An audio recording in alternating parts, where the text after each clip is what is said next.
Hello दोस्तों, आज हम लेके आए ट्रांसफार्मर के क्वेश्चन एंड आंसर पार्ट 2। कौन सा पार्ट हमारा? 2। पहला पार्ट मैंने आपको भेज दिया, आपने देख लिया होगा। तो अब हम चलते हैं ट्रांसफार्मर से संबंधित सभी प्रकार के प्रश्न इसी चैनल पर मिलेंगे आपको, वो भी अलग अलग पार्ट में। ये नहीं कि हमने एक साथ ही करवा दिया आपको सभी पार्ट। तो अब चलते हैं हम हमारे फर्स्ट क्वेश्चन पे। कौन से क्वेश्चन पे? फर्स्ट क्वेश्चन पे। तो आपने देख लिया होगा ट्रांसफार्मर के question and part answer part 2। तो पहला क्वेश्चन है हमारा, ट्रांसफॉर्मेशन रेशो अनुपात क्या होता है? जो ट्रांसफॉर्मेशन रेशो का अनुपात होता है वो क्या होता है हमारा? ए ऑप्शन हमारे पास के बराबर N P upon N S. B option है के बराबर N S upon N P बराबर E S upon E P. C option है के बराबर N S upon N P बराबर E P upon E S. और D option है K बराबर N P upon N S बराबर E S upon N P. तो K क्या है इसके अंदर? के है ट्रांसफॉर्मेशन रेशो। तो के क्या है? Transformation ratio. के हो गया हमारे पास ट्रांसफॉर्मेशन रेशो, ठीक है। तो आंसर क्या होगा हमारे पास इसमें? करेक्ट आंसर हो जाएगा बी। कौन सा आंसर हो जाएगा? B, N S upon N P बराबर E S upon E P. तो हमारे पास करेक्ट आंसर कौन सा हो गया? B option. कौन सा? B option. नेक्स्ट क्वेश्चन कौन सा है? 2 क्वेश्चन, ठीक है। तो दूसरा क्वेश्चन हमारे पास, आदर्श ट्रांसफार्मर के लिए कौन सा रेशो सत्य होता है? जो आदर्श ट्रांसफार्मर होता है उसके लिए क्या सत्य होता है? और एक होता है आदर्श ट्रांसफार्मर में सत्यों का मान होता है। तो आदर्श ट्रांसफार्मर में सत्यों का मान क्या होता है? 0 है, ठीक है। तो हमारे पास क्वेश्चन पूछा गया है आदर्श ट्रांसफार्मर के लिए कौन सा रेशो सत्य है? तो आदर्श ट्रांसफार्मर के लिए कौन सा रेशो सत्य होगा? ए ऑप्शन है पी पी अधिक है पी एस से। तो पी पी क्या होगी? प्राइमरी में जो सत्य है वो अधिक है किससे? सेकेंडरी वाइंडिंग से ज़्यादा। तो हमारा ये भी आंसर भी गलत हो जाएगा। पी पी यानी प्राइमरी की सती कम है सेकेंडरी वाइंडिंग की सती से, यानी कि सेकेंडरी में अधिक हो गई और प्राइमरी में क्या हो गई? सती कम हो गई। सी ऑप्शन है प्राइमरी की सती बराबर सेकेंडरी की सती। और डी ऑप्शन है उपरोक्त सभी। तो जब प्राइमरी वाइंडिंग की सती और सेकेंडरी वाइंडिंग की सती बराबर होगी तब भी हमारा ट्रांसफार्मर क्या होगा? आदर्श ट्रांसफार्मर, यानी उच्च दक्षता के साथ कार्य करेगा। तो कौन सा ट्रांसफार्मर हो गया? आदर्श ट्रांसफार्मर। तो रेशो कौन सा हो गया? करेक्ट आंसर हो गया ऑप्शन नंबर सी। कौन सा? ऑप्शन नंबर सी, ठीक है। चलते हैं नेक्स्ट क्वेश्चन पे। नेक्स्ट क्वेश्चन है, आदर्श ट्रांसफार्मर में हानियों का मान होता है। अभी मैंने बताया था आपको सेकंड क्वेश्चन में, आदर्श ट्रांसफार्मर में सत्यों का मान क्या होता है? 0। तो इसके अंदर आंसर क्या हो जाएगा? 0। Option number C. Option number C answer correct हो गया। चलते हैं क्वेश्चन नंबर 4 में, ठीक है। तो क्वेश्चन नंबर 4 क्या बोल रहा है? ट्रांसफॉर्मेशन रेशो का अनुपात क्या होगा जब आपको प्राइमरी व सेकेंडरी वाइंडिंग की धारा, लपेटो व वोल्टेज की संख्या दे रखी हो, वोल्टेज दे रखी हो। आपको क्या क्या चीज़ दे रखी है? प्राइमरी व सेकेंडरी वाइंडिंग की धारा दे रखी है, वोल्टेज दे रखी है और घुमावों की संख्या दे रखी है। तो हमारे पास ट्रांसफॉर्मेशन रेशो का सूत्र क्या हो जाएगा? तो हम देखते हैं, ए ऑप्शन है N S upon N P बराबर E S upon E P बराबर I P upon I S. B option है N S upon N P बराबर E S upon E P बराबर I S upon I P. C option है N P upon N S बराबर E S upon E P बराबर I P upon I S. और D option है N P upon N P बराबर E S upon E S बराबर I P upon I S. तो हमारे पास correct answer क्या हो जाएगा? Option number A. क्या हो जाएगा? Option number A. क्यों? अब इसमें हमने आई पी ऊपर क्यों लिया, आई एस नीचे क्यों लिया? तो अब आपको एक चीज़ का ध्यान रखना चाहिए, एसी में क्या होता है? एसी सप्लाई में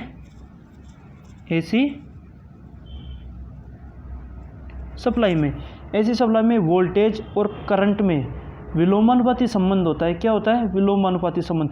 जब आपके पास करंट ज़्यादा होगी यानी ई एस, सेकेंडरी में करंट ज़्यादा है अधिक है तो आपके पास प्राइमरी वाइंडिंग में वोल्टेज कम है और सेकेंडरी में वोल्टेज क्या है, अधिक है। तो प्राइमरी में धारा क्या होगी, ज़्यादा होगी। क्यों, वोल्टेज अधिक होगी, वहाँ पर आई का मान क्या होगा, कम होगा। आई क्या हो जाएगी, कम हो जाएगी। जहाँ पर आई कम हो गई तो वो कौन सी में आ जाएगी, जिसमें वोल्टेज कम है। तो वोल्टेज किस में कम है हमारे पास, प्राइमरी में वोल्टेज कम है और सेकेंडरी में वोल्टेज क्या है, अधिक है। तो सेकेंडरी में वोल्टेज अधिक है तो सेकेंडरी में धारा का मान क्या हो जाएगा, कम हो जाएगा। तो जिसमें जो चीज़ कम है वो चीज़ नीचे आ जाएगी, यानी सेकेंडरी में वोल्टेज का मान अधिक है। सेकेंडरी में वोल्टेज का मान अधिक है, किसके अंदर अधिक है, सेकेंडरी के अंदर। तो हमने लिखा ईपी हमारे पास क्या है, अधिक है, सॉरी ईएस अधिक है अपॉन ईपी। ठीक है, क्या हो गया, ईपी। अब ये बताओ ईपी कब ज़्यादा होगी, जब सेकेंडरी में टर्न ज़्यादा होंगे तब। तो हमने क्या लिया, एनएस अपॉन एनपी ले लिया।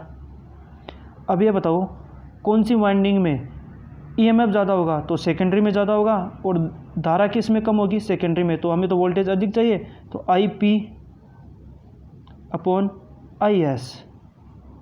ठीक है, तो अब वोल्टेज किस में ज़्यादा है, ईएस में। टर्न किस में ज़्यादा है, ईएस में। टर्न किस में ज़्यादा है, एनएस में। ठीक है, वोल्टेज किस में ज़्यादा हो गई, ईएस में। टर्न किस में ज़्यादा हो गई, एनएस में। और धारा किस में ज़्यादा हो गई, ईपी में। तो ये हमारे पास संबंध आ गया एक दूसरे के समानुपाती का। ठीक है, जबकि इसमें एक क्या चीज़ लेते हैं, ओनली इसमें विपरीत लेते हैं, बाकी सभी में समान लेते हैं। ठीक है, तो अब इसका करेक्ट आंसर क्या हो जाएगा हमारे पास, ए, ऑप्शन नंबर ए। अब चलते हैं नेक्स्ट क्वेश्चन, क्वेश्चन नंबर 5। किसी ट्रांसफार्मर में तारा तारा या वाई वाई संयोजन करने का प्रयोजन क्या होता है। अब आपको ये ध्यान होना चाहिए कि तारा तारा संयोजन कौन सा है। तारा तारा संयोजन को क्या बोलते हैं, स्टार स्टार। कौन सा, स्टार टू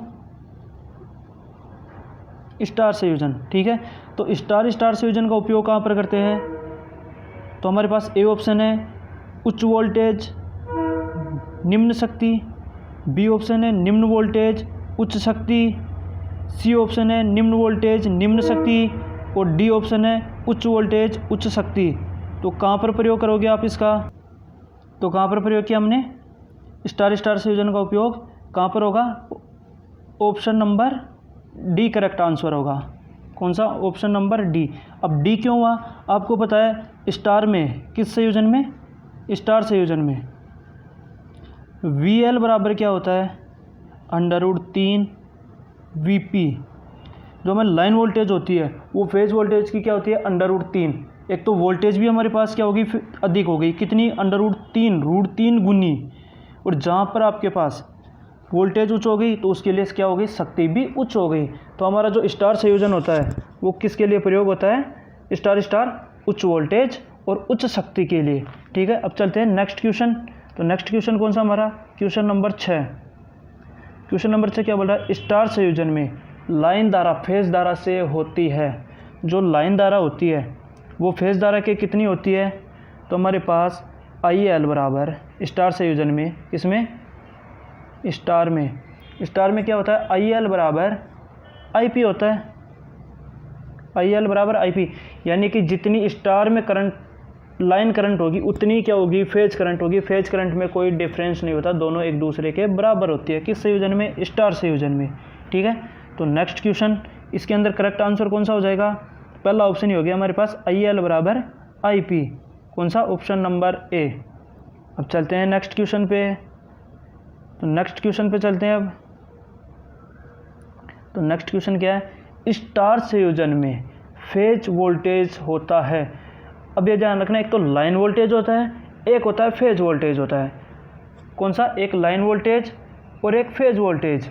तो फेज वोल्टेज क्या होता है, एक फेज तथा एक न्यूट्रल के मध्य, किसके मध्य, एक फेज और एक न्यूट्रल के मध्य नापा गया।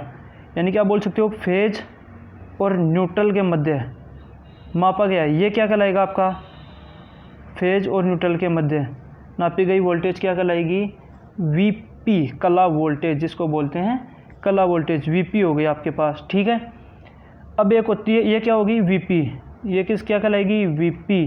अब एक होती है हमारे पास वीएल, क्या होती है, वीएल। वीएल क्या होती है, दो फेजों के मध्य, या तो आर सॉरी आर और वाई के मध्य ले लो, या वाई आर के मध्य ले लो, सॉरी बी के मध्य, वाई और बी के मध्य ले लो, ठीक है। या फिर होता है हमारे पास आर और बी के मध्य। किन्हीं ही भी दो फेजों के मध्य नापी गई वोल्टेज हमारी क्या कहलाएगी, वी एल हो जाएगी। क्या हो जाएगी, वी एल। वी एल क्या होती है, लाइन वोल्टेज, ठीक है। एक तो ये हो गया। अब इसमें पूछा क्या है, स्टार संयोजन में फेज वोल्टेज होती है, स्टार संयोजन में फेज वोल्टेज है। पहले तो ये लिखो आप, स्टार में, किस में, स्टार में वी एल बराबर क्या होता है, वी एल बराबर होता है √3 वीपी, √3 वीपी होता है, ठीक है। अब हमें क्या ज्ञात करना है, वीपी ज्ञात करना है। फेज वोल्टेज पूछा है तो वीपी इधर आ जाएगा, तो वीपी बराबर वी एल अपॉन √3, ये क्या हो जाएगा हमारे पास, फेज वोल्टेज। तो स्टार संयोजन में फेज वोल्टेज क्या हो जाएगी, वी एल अपॉन √3, ये क्या हो जाएगी, फेज वोल्टेज। तो ऑप्शन देखो, ऑप्शन क्या है, ए ऑप्शन है,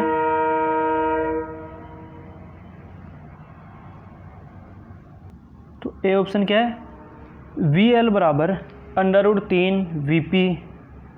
बी ऑप्शन है वीपी बराबर वी एल अपॉन √3। सी है वीपी बराबर √3 वी एल। और डी ऑप्शन है वी एल बराबर वीपी। तो आपको पूछा क्या है, वीपी पूछा है। क्या पूछा है, वीपी। तो वीपी, अब ये देखो पहले वीपी इसमें नहीं आ रहा, तो ए ऑप्शन तो कट जाएगा, डी बी कट जाएगा, बचा कौन सा, सी, बी और सी। तो अब ये ध्यान रखो, अभी मैंने बताया था क्या होता है, वीपी बराबर V L upon √3।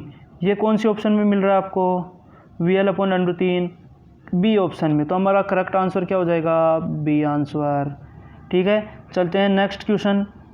Next question कौन सा हमारा, 8, क्वेश्चन नंबर 8। अब इसमें क्या है, स्टार डेल्टा संयोजन का उपयोग होता है।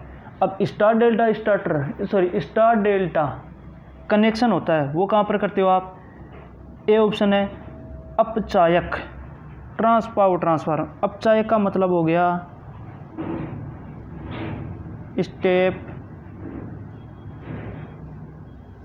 Step down transformer, step up power transformer, B option. C option है निम्न वोल्टेज उच्च शक्ति के लिए, नहीं।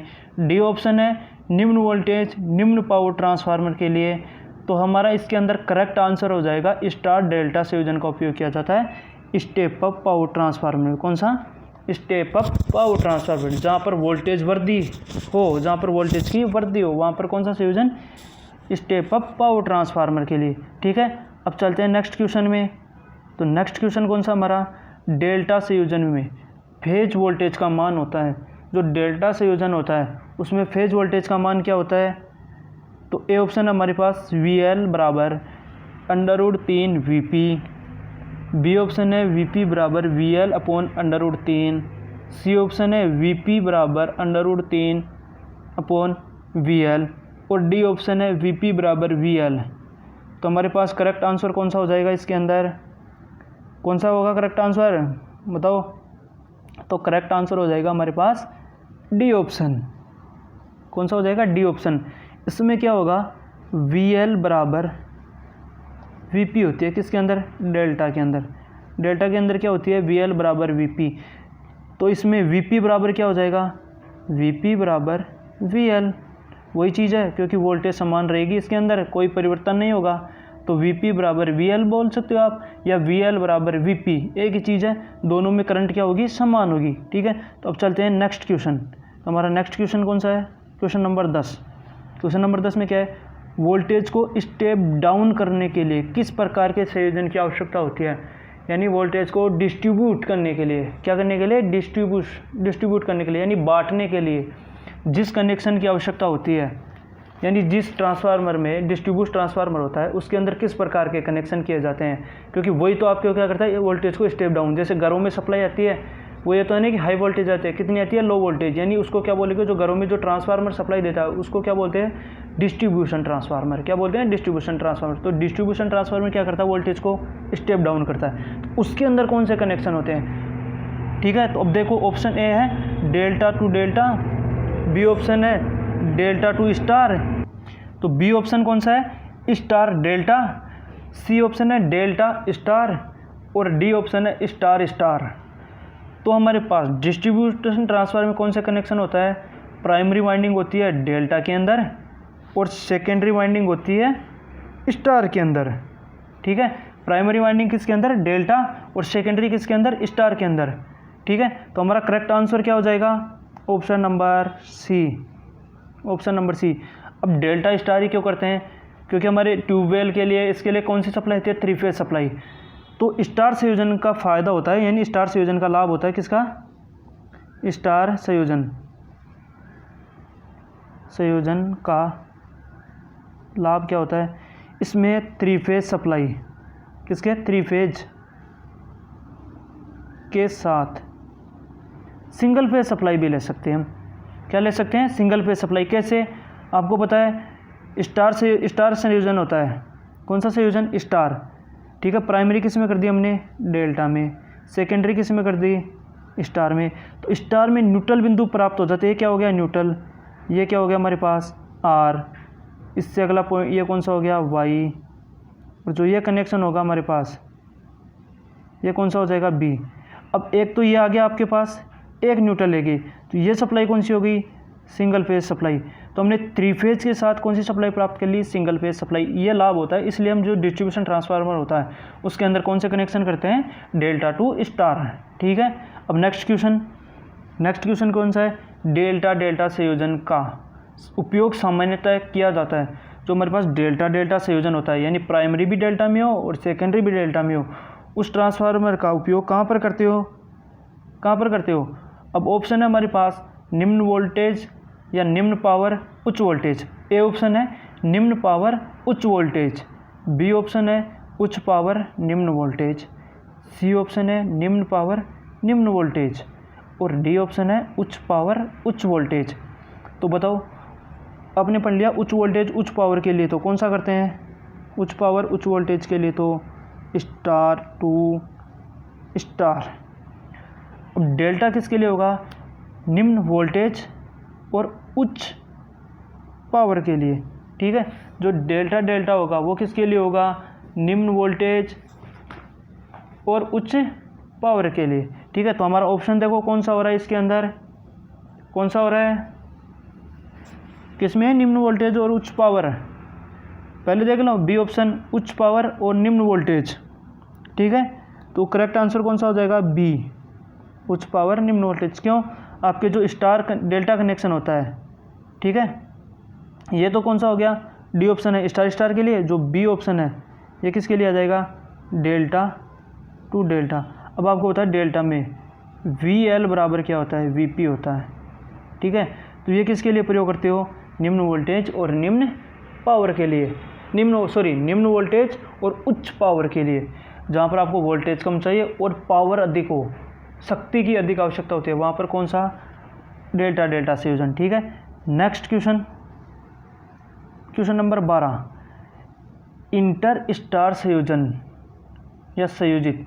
इंटर स्टार संयोजित वाइंडिंग होती है स्टार वाइंडिंग के सीरीज में, जो एक आपकी इंटर स्टार में संयोजित स्टार वाइंडिंग के सीरीज क्रम में एक अतिरिक्त वाइंडिंग जोड़ी जाती है, जिसको क्या बोलते हो, इंटर स्टार वाइंडिंग। क्या बोलते हो, इंटर स्टार वाइंडिंग, जिसमें स्टार संयोजित वाइंडिंग की अपेक्षा टर्न कितने प्रतिशत होते हैं।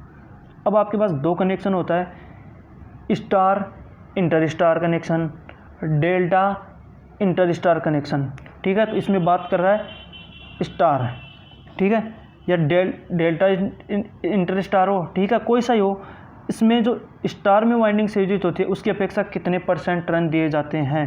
तो आपके पास ये मान लो डेल्टा कौन सी होगी, ये डेल्टा संयोजित।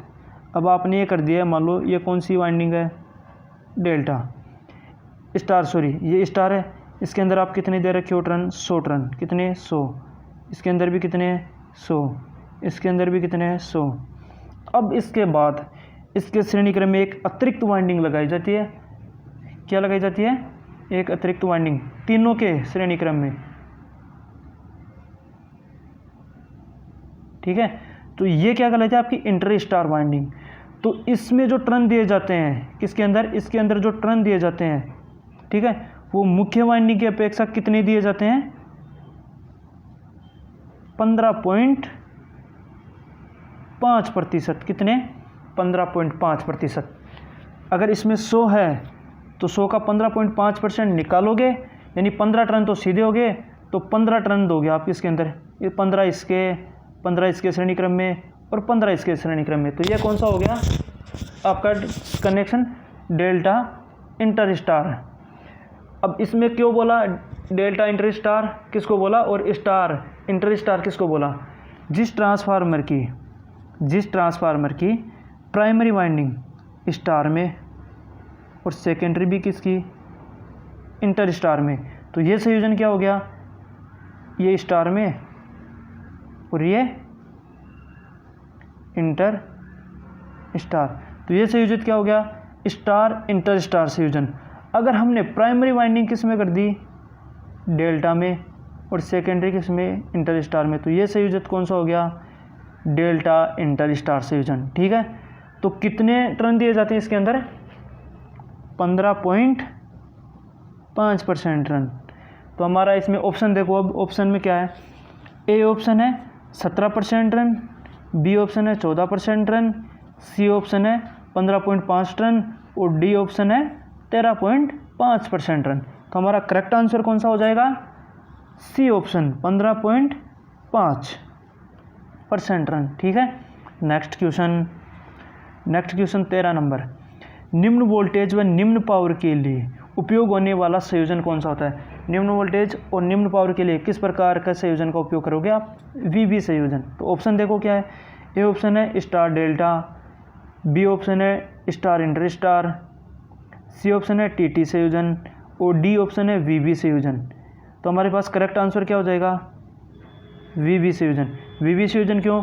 इसमें जो मुख्य ट्रांसफार्मर डेल्टा वाइंडिंग करते हैं, ठीक है, इस तरह से होती है। इसकी अपेक्षा इसमें कितनी वाइंडिंग की जाती है? ओनली 2 वाइंडिंग की जाती है। कितनी? 2 वाइंडिंग। तो 2 वाइंडिंग प्रयोग करने के कारण एक तो वोल्टेज भी कम हो जाएगी और पावर भी कम हो जाएगी, ठीक है। तो इसका उपयोग कहाँ पर करोगे? निम्न वोल्टेज और निम्न पावर के लिए। आपको पता है जो डेल्टा संयोजन होता है उसका निम्न वोल्टेज के लिए तो करते ही हैं, लेकिन इसमें एक वाइंडिंग हटा दी, हमने बाहर कर दी। 3 की जगह हमने 2 वाइंडिंग ली। कितनी वाइंडिंग ली? 2।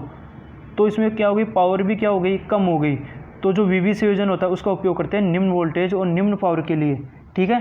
तो हमारा क्वेश्चन नंबर 13 का करेक्ट आंसर कौन सा हो जाएगा? वीबी संयोजन, डी आंसर। चलते हैं नेक्स्ट क्वेश्चन। जो वीबी संयोजन कहलाता है, या बोल सकते हो वीबी संयोजन का अन्य नाम क्या है? तो वीबी संयोजन का अन्य नाम क्या है? ऑप्शन देखो, ए ऑप्शन है डेल्टा संयोजन, बी ऑप्शन है बंद डेल्टा संयोजन, सी ऑप्शन है खुला डेल्टा संयोजन, डी ऑप्शन है खुला स्टार संयोजन।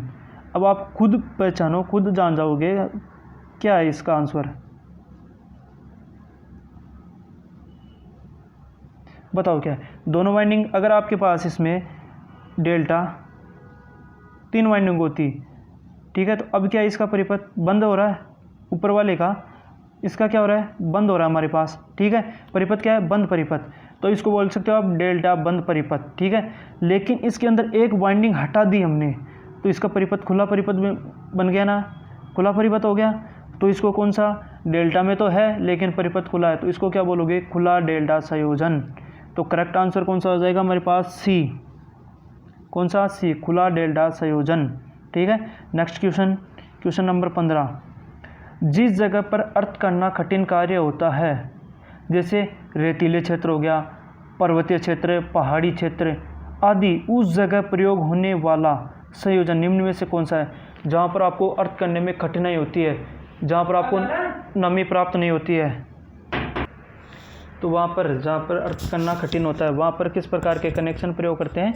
तो हमारे पास ए ऑप्शन है delta connection tertiary winding, star connection tertiary winding, और सी है वीबी कनेक्शन, और डी ऑप्शन है स्टार इंटर स्टार कनेक्शन। तो हमारे पास कौन सा होता है, जहाँ पर अर्थ करना कठिन होता है वहाँ पर करोगे आप कौन सा कनेक्शन करोगे, स्टार इंटर स्टार कनेक्शन। कौन सा, स्टार इंटर स्टार कनेक्शन। ठीक है, अगर आपको ऑप्शन में स्टार इंटर स्टार कनेक्शन न मिल के क्या मिल जाए, डेल्टा इंटर स्टार कनेक्शन, तो वो भी सही होगा। ठीक है, तो दोनों अगर ऑप्शन में दोनों मिलेंगे तो वहाँ पर आपको ए एंड बी दोनों आंसर मिलेंगे। अगर जहाँ पर स्टार इंटर स्टार कनेक्शन मिल गया तो ये भी सही है। अगर स्टार की जगह आपके पास दिया डेल्टा इंटर स्टार कनेक्शन तो ये भी सही है। ठीक है, तो इसका कनेक्शन कैसे करोगे आप, स्टार इंटर जो प्राइमरी वाइंडिंग है ये तो ये होगी डेल्टा में, और सेकेंडरी वाइंडिंग ये हो गई डेल्टा में, सॉरी स्टार में। अब इसके श्रेणी क्रम में आपने कितने परसेंट टर्न दिए, 15.5 टर्न, 15.5 टर्न। तो ये कौन से, डेल्टा इंटर स्टार। ठीक है, और स्टार में करोगे तो स्टार में कैसे करोगे आप, primary winding star, secondary winding भी किस में होगी, स्टार। तो श्रेणी में अतिरिक्त वाइंडिंग लपेटोगे, कितनी होगी स्टार वाइंडिंग की अपेक्षा, टर्न कितने होंगे, 15.5। ठीक है, 15.5%। ठीक है, तो अब हमारा इसमें करेक्ट आंसर क्या हो जाएगा, star inter star connection. Next question number 15, neutral बिंदु को स्थिर या न्यूट्रल बिंदु में धारा प्रवाह को जीरो करने के लिए उपयोग होने वाला संयोजन होता है, यानी जिसमें न्यूट्रल बिंदु खिसकता रहता है या न्यूट्रल में धारा प्रवाहित होती रहती है। खिसकने का कारण हो गया जिसमें विद्युत धारा प्रवाहित होती है। अगर उसमें से न्यूट्रल में से विद्युत धारा प्रवाहित होने लग जाएगी तो वो एक फेज की तरह कार्य करने लग जाएगा, वहाँ पर न्यूट्रल नहीं होगा। ठीक है, तो हमें क्या करना है, न्यूट्रल को स्थिर रखना है, कहने का मतलब धारा जीरो करनी है। तो वहाँ पर किस प्रकार के कनेक्शन करते हो, तो हमारे पास ए ऑप्शन है delta connection tertiary winding, B option है स्टार कनेक्शन टर्सरी वाइंडिंग, और सी ऑप्शन है वीवी संयोजन, और डी ऑप्शन है स्टार इंटर स्टार कनेक्शन। अब आपको पता है ये दोष जो न्यूट्रल बिंदु जहाँ पर स्थिर नहीं रहते हैं, न्यूट्रल में धारा प्रवाहित होती है, ये किस कनेक्शन में होता है, ओनली स्टार स्टार संयोजन में। ठीक है, स्टार स्टार संयोजन में यह दोष पाया जाता है। इसमें क्या होता है, न्यूट्रल में धारा प्रवाहित होने लगती है। तो अब आपको पता है हमारे पास प्राइमरी वाइंडिंग भी किस में है, स्टार में, सेकेंडरी भी किस में है, स्टार में। तो अगर आपने जो अतिरिक्त वाइंडिंग करोगे वो भी स्टार में करोगे तो बात तो वही होगी, न्यूट्रल बिंदु स्थिर हुआ नहीं हुआ। तो ये क्या आपके पास, ये तो क्या हो गई, कोर हो गई, कोर हो गई। अब इसके मध्य किस में संयोजित करोगे, डेल्टा में वाइंडिंग, डेल्टा वाइंडिंग करके आपने संयोजित कर दी। तो ये कौन सा कनेक्शन हो गया, डेल्टा कनेक्शन टर्सरी वाइंडिंग। जो स्टार स्टार वाइंडिंग होती है उसके मध्य में एक वाइंडिंग कौन सी रख दी, डेल्टा संयोजित वाइंडिंग। तो हमारे पास कौन सा ऑप्शन हो जाएगा, डेल्टा कनेक्शन टर्सरी वाइंडिंग। तो हमारे पास करेक्ट आंसर कौन सा हो जाएगा, ए आंसर। ठीक है, नेक्स्ट क्वेश्चन कौन सा है, 17वां। तो 17वां क्वेश्चन क्या बोल रहा है, वीवी संयोजन में मुख्य ट्रांसफार्मर में संयोजित डेल्टा डेल्टा वाइंडिंग की तुलना में टर्न रखे जाते हैं। जैसे आपके पास है ये एक डेल्टा डेल्टा ट्रांसफार्मर होता है, इसमें तीनों वाइंडिंग होती है, टर्न भी होते हैं। जैसे इसके अंदर भी आप मुख्य ट्रांसफार्मर होता है, उसके अंदर कितने टर्न दे रखे हो, 100 प्रत्येक में, इसमें 100 इसमें 100, यानी एक फिक्स है इसके अंदर टर्न। प्राइमरी में भी 100 है, सेकेंडरी में भी 100 है। तो अब आपके पास जो वीवी संयोजन था उसके अंदर कितने दोगे, 2 वाइंडिंग होती है आपके पास, 1 वाइंडिंग और 2 वाइंडिंग। इसके अंदर कितने टर्न दोगे, तो इसके प्राइमरी के अंदर इसके कितने परसेंट देते हो, 58%। कितने परसेंट, 58% देते हो। तो 58 यानी प्राइमरी में जो मुख्य ट्रांसफार्मर आपके पास मुख्य संयोजन है डेल्टा डेल्टा, उसमें कितने 100 के 58%। तो इसमें कितने 58, इसमें कितने आ जाएंगे 58। यानी जो मुख्य ट्रांसफार्मर जो मुख्य डेल्टा संयोजन होता है, ठीक है, तो उसकी अपेक्षा वीवी संयोजन में कितने देते हैं, 58% रन। कितने देते हैं, 58% रन। ये ध्यान रखना, आपके लिए बहुत ज़रूरी क्वेश्चन, यानी बहुत मोस्ट क्वेश्चन है आपके लिए कि आपको पूछ सकता है वीवी संयोजन होता है, उसमें जो मुख्य ट्रांसफार्मर में संयोजित डेल्टा डेल्टा ट्रांसफार्मर होता है या वाइंडिंग होती है, उसकी अपेक्षा वीवी संयोजन में कितने परसेंट रन दिए जाते हैं। तो कितने दिए जाते हैं, 58%। तो हमारे पास ऑप्शन कौन सा होगा, 58%, डी ऑप्शन हो गया। ठीक है, ऑप्शन नंबर डी। अब चलते हैं नेक्स्ट क्वेश्चन कौन सा, 18, question number 18। Two phase supply पर कार्य करने वाली विद्युत भट्ठी को थ्री फेज सप्लाई से चालू करने के लिए किस प्रकार के कनेक्शन किए जाते हैं। जैसे आपके पास थ्री फेज सप्लाई आ रही है लेकिन आपको चाहिए टू फेज, उसमें से टू फेज भट्ठी है आपके पास, कोई विद्युत भट्ठी है टू फेज। अब उसको ये तो नहीं कि आप थ्री फेज सप्लाई से जोड़ दोगे, नहीं जोड़ोगे, पहले क्या कन्वर्ट करोगे, टू फेज में कन्वर्ट करोगे। तो टू फेज में कन्वर्ट करने के लिए कौन सा कनेक्शन होता है आपके पास, तो ऑप्शन देखो, ए होता है टीटी संयोजन, बी ऑप्शन होता है वीवी संयोजन, सी ऑप्शन है के कनेक्शन या संयोजन, डी ऑप्शन है जे संयोजन। तो हमारे पास करेक्ट आंसर क्या हो जाएगा इस आंसर का, टीटी संयोजन। टीटी संयोजन में क्या करते हो, टू सिंगल फेज ट्रांसफार्मर प्रयोग करोगे तो उनको किस क्रम में जोड़ोगे, टी आकार में जोड़ के आप क्या कर देते हो, इसमें थ्री फेज सप्लाई को टू फेज सप्लाई में कन्वर्ट कर देते हो। ठीक है, अब हमारा इसमें करेक्ट आंसर कौन सा हो जाएगा, ए। अब चलते हैं नेक्स्ट क्वेश्चन। नेक्स्ट क्वेश्चन कौन सा है, टीटी कनेक्शन में न्यूट्रल बिंदु किस ट्रांसफार्मर से निकाला जाता है। मैंने अभी बताया था, दो सिंगल फेज ट्रांसफार्मर लेते हैं जिसमें आपने एक तो इस तरह से जोड़ दिया, ठीक है, और दूसरा ये हो गई, ये इसकी सेकेंडरी हो गई, दूसरा हो गया ये ट्रांसफार्मर आपका, ये वाइंडिंग कर दिया आपने, एक ये कर दी और अब एक कोर लगा दी, उसके बाद आपने एक ये कर दिया। तो आपका ये ट्रांसफार्मर होता है, ये तो कहलाता है मेन ट्रांसफार्मर। ये होता है, ये क्या कहलाता है, टीजर ट्रांसफार्मर। कौन सा, टीजर ट्रांसफार्मर। जो आप न्यूट्रल बिंदु प्राप्त करते हो वो टीजर ट्रांसफार्मर की प्राइमरी वाइंडिंग से, किससे, टीजर ट्रांसफार्मर की प्राइमरी वाइंडिंग से। तो आप टीटी कनेक्शन में न्यूट्रल बिंदु किस ट्रांसफार्मर से लेते हो, टीजर ट्रांसफार्मर से। तो ऑप्शन देखो, ए ऑप्शन है मेन ट्रांसफार्मर, बी है टीजर ट्रांसफार्मर, सी है टीजर ट्रांसफार्मर की सेकेंडरी वाइंडिंग से, और डी ऑप्शन है बी एंड सी दोनों। तो हमारे पास करेक्ट आंसर क्या हो जाएगा, ऑप्शन नंबर बी। क्योंकि अब सी ऑप्शन क्यों नहीं हुआ, आप टीजर ट्रांसफार्मर की सेकेंडरी वाइंडिंग से थोड़ी निकालते हो, कौन सी वाइंडिंग से, टीजर ट्रांसफार्मर की प्राइमरी वाइंडिंग से। अब आपको अगर यहाँ पर दे देता टीजर ट्रांसफार्मर की सेकेंडरी की जगह क्या दे देता, प्राथमिक, तो अब आप करते टीजर ट्रांसफार्मर से निकाल सकते हैं और टीजर ट्रांसफार्मर की प्राइमरी वाइंडिंग से भी निकालते हैं। वहाँ पर क्या हो जाता है, आपके पास दोनों ऑप्शन हो जाते, लेकिन इसमें पूछा क्या है, किस ट्रांसफार्मर से निकाला जाता है, तो किस ट्रांसफार्मर से, टीजर ट्रांसफार्मर से। ठीक है, तो नेक्स्ट क्वेश्चन है हमारे पास 20वां। टीजर ट्रांसफार्मर की प्राथमिक कुंडली में मेन ट्रांसफार्मर की प्राथमिक कुंडली की तुलना में कितने % टर्न दिए जाते हैं। जो हमारे पास टीजर ट्रांसफार्मर होता है उसकी प्राथमिक कुंडली में टर्न होते हैं ना, वो जो मुख्य ट्रांसफार्मर होता है उसकी अपेक्षा कितने होते हैं, हमारे पास कितने % टर्न देते हैं हम, 86.6%। कितने %, 86.6% रन देते हैं। अगर हमारे पास प्राइमरी वाइंडिंग मेन ट्रांसफार्मर, कौन सा, मुख्य ट्रांसफार्मर, मुख्य में 100 टर्न है, तो टीजर ट्रांसफार्मर की प्राथमिक वाइंडिंग है उसके अंदर कितने होंगे, 86.6% रन। ठीक है, ये ध्यान रखना। तो इसका आंसर क्या हो जाएगा, ए ऑप्शन है 88%, बी ऑप्शन है 86.6%, सी ऑप्शन है 87.6% और डी ऑप्शन है 85.6%। तो हमारे पास करेक्ट आंसर कौन सा हो जाएगा, बी, 86.6।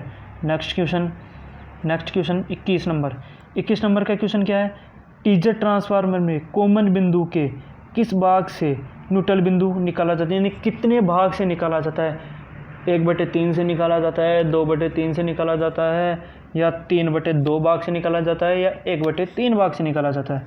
तो आपको इसका सबसे पहले तो कनेक्शन पता होना चाहिए, कैसे होता है कनेक्शन। जैसे आपने किया, ये वाइंडिंग हो गई एक, ये मुख्य ट्रांसफार्मर की वाइंडिंग हो गई, ये प्राइमरी वाइंडिंग हो गई। अब आप ये इसमें हो गया, आर हो गया, इससे कनेक्शन लोगे तो ये आपके लिए किसका काम करेगा, वाई के लिए, और ये बी के लिए, तो आर वाई बी।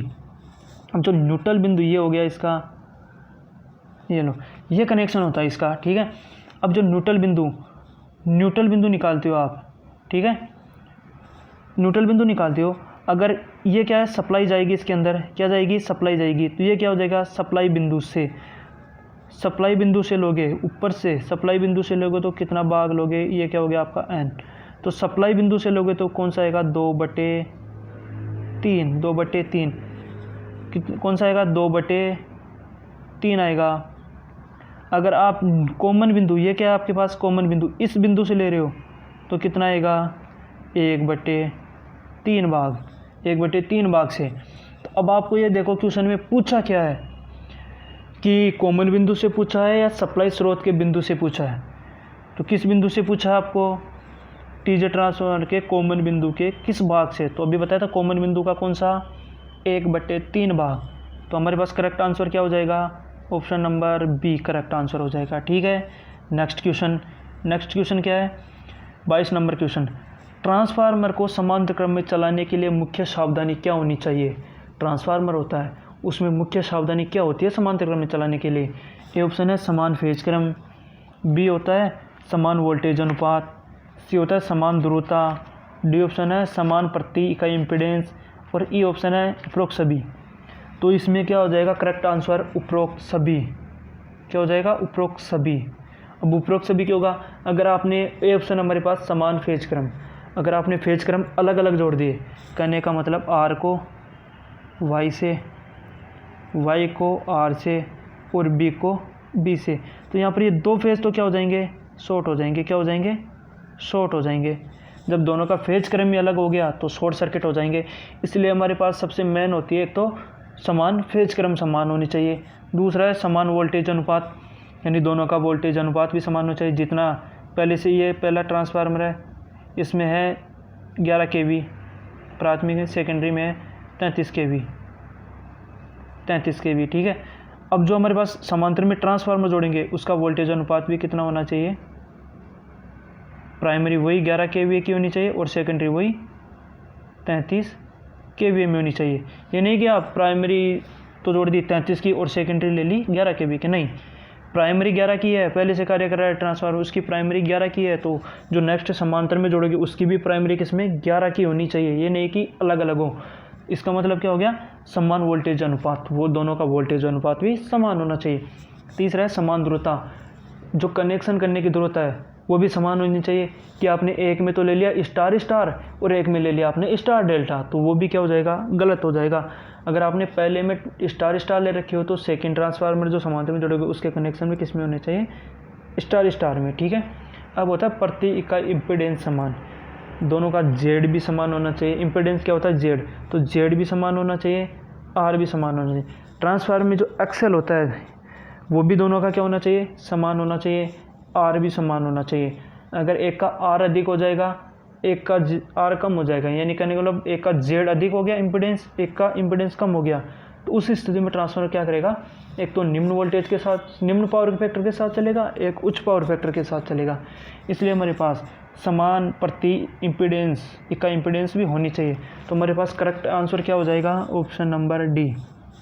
ठीक है, अब नेक्स्ट क्वेश्चन है सी 23 नंबर। नेक्स्ट क्वेश्चन है 23। तो 23 क्वेश्चन क्या बोल रहा है, ट्रांसफार्मर का वोल्टेज रेगुलेशन क्या होता है। तो वोल्टेज रेगुलेशन क्या होता है, पहला तो ये देखो, जो शून्य लोड पर वोल्टेज माइनस पूर्ण लोड पर वोल्टेज अपॉन शून्य लोड पर वोल्टेज इनटू 100, ये क्या कहलाता है आपका वोल्टेज रेगुलेशन। तो बोलते क्या हो इसको, शून्य लोड पर होगी उसको बोलोगे VNL माइनस पूर्ण लोड पे वोल्टेज पर VFL अपॉन शून्य लोड VNL इंटू 100। ठीक है, इंटू 100। तो ये क्या हो गया हमारे पास VR प्रतिशत में।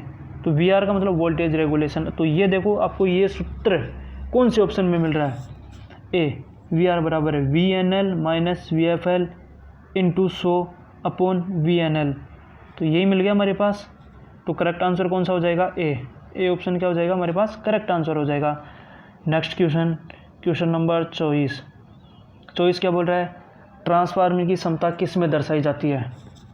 तो हमारे पास ट्रांसफार्मर की क्षमता आती है वो KVA में आती है, MVA में आती है या किलोवाट में आती है।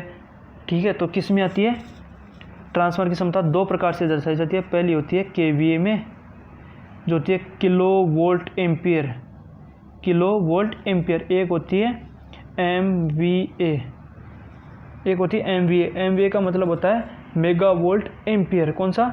Mega volt ampere. ठीक है, तो इसमें हमारे पास कौन सा आंसर हो जाएगा? Answer number option number D, जिसमें KVA किसमें दे, KVA भी है हमारे पास और MVA भी है, दोनों प्रकार की है। तो करेक्ट आंसर कौन सा हो जाएगा? D option. ठीक है, डी ऑप्शन हो गया हमारे पास।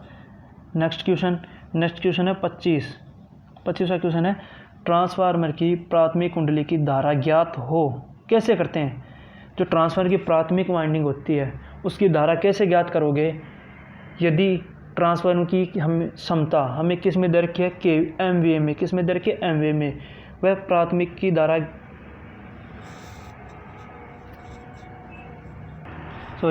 यहाँ पर प्राथमिक की धारा की जगह क्या करोगे आप? जो धारा दे रखी है उसकी जगह क्या करोगे? इसको काट लो और क्या कर दोगे? प्राथमिक वोल्टता। ठीक है, वोल्टता दे रखी है आपको।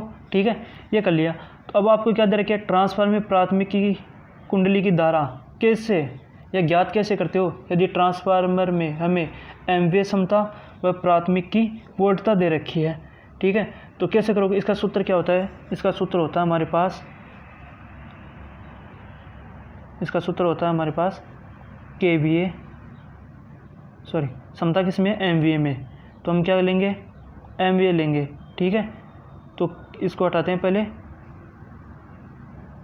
क्षमता किस में दे रखी है? हमें MVA।